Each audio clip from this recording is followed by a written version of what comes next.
Здравейте, потребители на YouTube, сега това отново съм аз, Dank19. В този епизод ще ви покажа как да енчантнете някои неща, за да вкарат повече демидж, или ако са брони, как да се защитавате.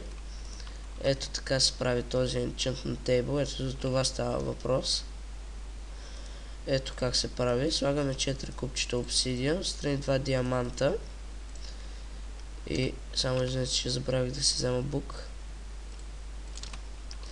И ето как се прави, 4 купчета обсидиан, страни 2 диаманта и книга. И ето какво се получава, enchant table.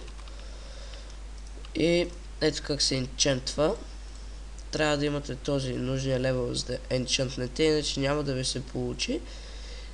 Но този левел се дига лесно, защото когато отидете в равини или в рандъм мини, там много лесно се намира XP, по-точно от кол, от редстоун и от лапис, лазурит, ако сте на български.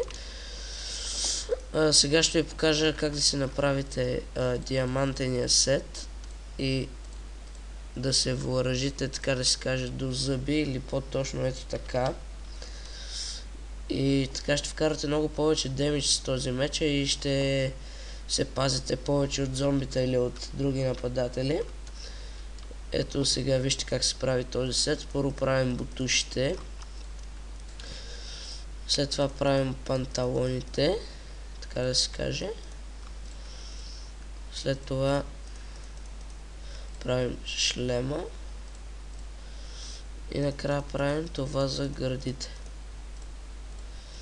И ето така се прави. Ще покажа още веднъж как се енчантва, който, ако нямате нужния левел, то няма да ви е отворено, или иначе ето така се енчантва. И така е с другите айтеми, няма значение от какъв ви е мечът, дори може и меч от дърво да си енчантнете, няма значение. Това бях отново аз, Dank19, на въпроси на УС, и очаквам въпроси за нови клипове.